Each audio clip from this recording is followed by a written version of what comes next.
Welcome back to Lighting Design 101 with your instructor, Denise Remping. I am Denise Remping, come to bring you another lesson about basic lighting fundamentals and theory. This video is going to be about building looks, how to create specific looks on stage for various scenes in a production. As I've mentioned in two previous videos now, any design should begin with your basic full stage coverage, making sure all your areas and the objects or people within them are visible to your full audience. From there, you can add on specials to create additional elements to your design. Some of these elements may be as simple as needing a single solitary spotlight down right. This look can be accomplished by either an ellipsoidal, if it is a fixed location, or a follow spot, if the spotlight needs to move. These sorts of elements are simple enough to add in, but sometimes you're going to need something a bit more complex. For example, there's a big difference between a scene that takes place in a small diner at night and a scene that takes place on the wide open tundra of the Arctic Circle. Understanding how to create these separate looks is what is going to make your design stand out from just a simple lights on, lights off situation. Let me first discuss the things you will need to consider in order to build a look. Number 1, light source. Where is your light coming from? Does this scene take place outside? If so, then the sun is most likely your light source. Where is the sun? If it's morning or late afternoon, it may be low toward the horizon. If it's midday, then it's high in the sky. What if it's nighttime? Where's your light source then? What about interior scenes? Is your light source coming from overhead or ceiling lights? Is it coming from an open window? What about lamps? Are they standard light bulbs? Gas lamps? Maybe you have a fireplace. Where is your light coming from? Number 2, time of day. Morning, midday, afternoon, early evening, nighttime, dawn. All of these specific times have different looks. A sunset may produce a very orange light, but a noontime sun's light is very white. Evening looks are cool and dark. If your scene is inside, not outside, how does time of day affect the light within? The light in a room looks very different in the middle of the day than it does in the middle of the night. What time of day does your scene take place? Number 3, location. Where does your scene take place?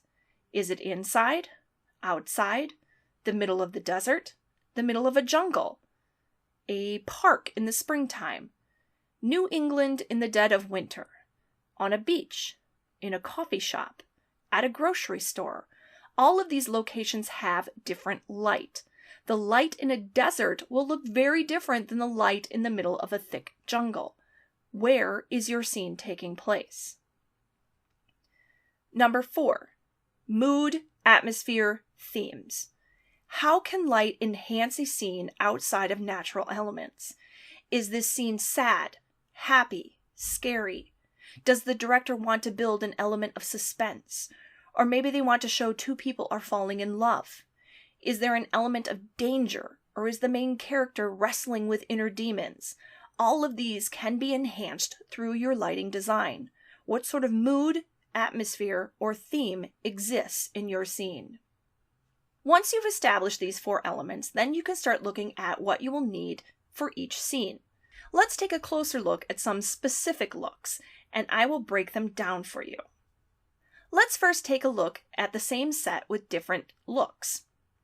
This set was from a production of Far from the Maddening Crowd. The first image, you can see the stage lit up with yellow light. In this particular instance, the yellow light gives the set an old world sort of feel, like the faded yellowed image you'd see in an old photograph. If you look at the shadows of the tree, you can see the light from the front. But if you look at the objects on the right, or stage left, you'll see the light is coming from overhead. The intensity is fairly high, giving this image a brighter appearance. In the second image, the number of lights has diminished, mostly coming from the top and behind, and the intensity has lowered. The background has darkened using a low-intensity blue. Take note of the tree's shadow now. There is still that old world feel, but now it is clearly later in the day. The third image has even fewer lights. There are a few soft lights coming from the left, or stage right, shining down on the walkway and hitting the branches of the tree. But the brightest light is coming from behind the scenery with a pale blue. This gives the image the look of early morning, with the sun just starting to crest up over the horizon. The fourth image has a bit more to look at. There are now blue lights shining down on the walkway, but also take a look at the shadows on the hill. Not all of those are coming from the tree. In fact, most of them, I would wager, are gobos. I find the lighting on the tree most interesting. There is clearly a light shining on the branches from offstage, looks to be low in angle, but with the subtle violet light in the background, it really casts the tree into something creepy, not quite a silhouette, but still something a bit sinister. From this image, I would guess the designer was going for nighttime, given the use of gobos and blue light, but maybe just before the crack of dawn. The last image is definitely nighttime. Again, lots of blue lights and the use of gobos. But there is also a moon. I would guess that the moon is actually a gobo, but one made of glass. Yes, gobos can be made of glass, even colored glass. The moon could also be a projection from an actual projector. The lit-up background casts all the trees and bushes into silhouette, emphasizing that creepy night factor. I also appreciate the single yellow light downstage. It really pops in this image because of how it contrasts with the blue. I can imagine that this light could be used to isolate actors in this scene. Let's take a look at some other images. I mentioned that location of your light source is important. Never is that more obvious than when using gobos, specifically window gobos. Light comes through windows and casts the shadow of the window into the scene. This image shows a room with two light sources. The first is obvious, the window casting pale blue moonlight into the room from the front. But if you look closely, you'll see there is a second light source upstage left, on the right side of the image. An open doorway is casting a yellow light into the room. You can see its long beam stretching across the floor, and it faintly hits objects upstage and onstage right. An interior light such as this would be yellow. It neatly contrasts the blue light from the window. Here's another example of a window gobo. There are a lot of pink lights in this scene. This looks like a bed, so I would assume, based on the use of pink, this implies the location of a love scene. Considering the dark pink, nearly red appearance, I would even go so far as to say this image implies a very physically intimate relationship. Notice that the window gobo is a lighter hue to make it stand out. Here is another window gobo. Based on the orange and blue lights of the cyc in the background, this scene probably takes place in early evening. The sun has set, but still casts a bit of orange over the horizon. The window gobo casts a long yellowed beam into the room, implying a source of light that is artificial, probably a street light. More window gobos. What do you feel this image is trying to convey? What time of day is it? Where is this taking place? What is the mood or emotion the designer is trying to portray?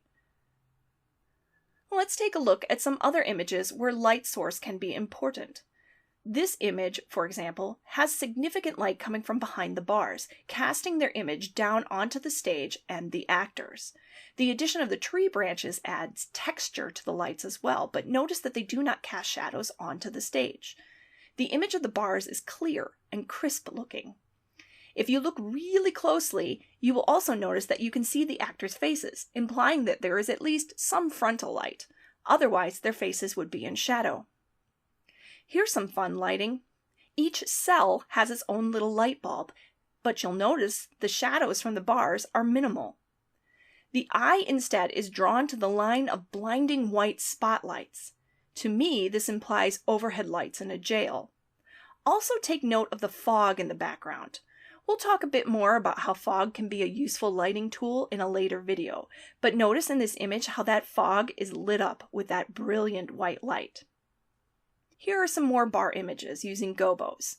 They give the illusion of barred windows.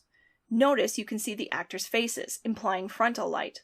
There's also very bright white light shining into the center of the actors, highlighting that particular location on stage. I also want to point out the light on the sides. Can you guess the source of those lights? Those are my favorites.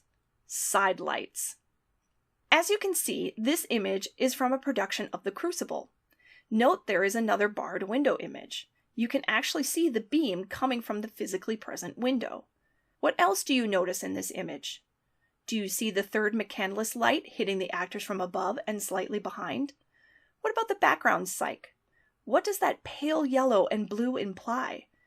If you are familiar with this moment in The Crucible, you will know that this scene takes place in the early morning, right before John Proctor is hauled off to be hanged for his alleged crime of witchcraft. Take a look at some other images where light source can create interesting looks on stage. My favorite part of this image is the shadows created by the overhead grid.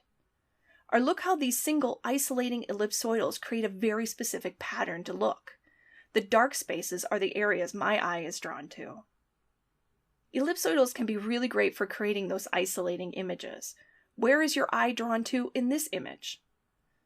Look what a single sharp beam can create in this image.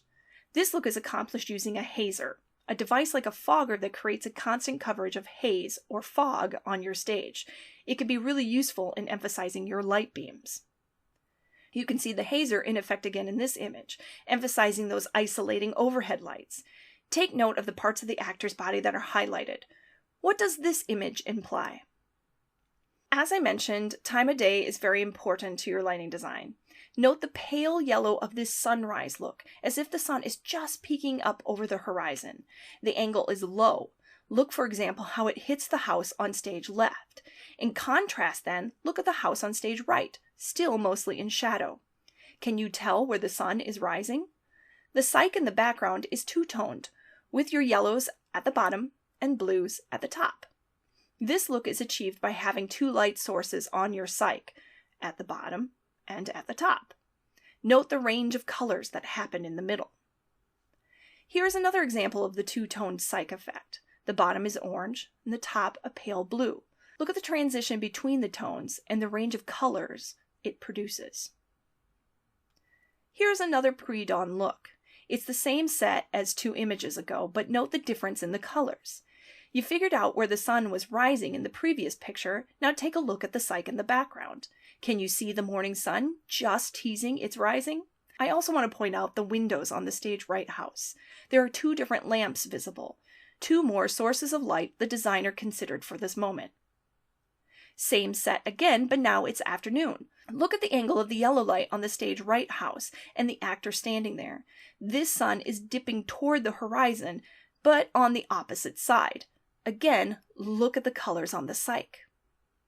Here's another shot of the same set. What time of day is it now? Where is the light source coming from? Where is the sun? Note the difference in color between the house on the right and the house on the left. Now take a look at the 2 actors down front. Look at how the 2 colors of lights hit them both and how interesting their image becomes because of them. Here's another example of a beautiful sunset image. Where are the lights coming from? How are their location and color affecting the scene? Let me cycle through some nighttime images. What makes these looks different from the others? How is the designer letting the audience know it's nighttime? Let's examine location. How is the designer implying location in these pics? Note the use of green and blue lights in each of these photos. How about the use of gobos? Forest scenes tend to be a rock-solid standard among lighting designers. Most will know exactly how to create one. Take a look at these images. Where are they taking place? Hint, this one is literally from a production of Frozen. But what about this one? Or this one? What sets this image apart from the others? I mentioned in previous videos how light can be used to portray emotion as well. What emotion is being portrayed here? How about here? What emotion does this image conjure up? And there you have a brief and, dare I say it, oversimplified exploration of how to develop specific looks on stage. There are many, many more elements to consider, and with every show I watch, I discover something new I hadn't considered before. As I mentioned in the first video, I am always looking at light in my surroundings and asking myself how I can recreate it on stage. The more you explore lighting, the more you will start to ask yourself the same question. Next time you go to see a production, pay attention to the lights and ask yourself, why did the designer choose to do what they did?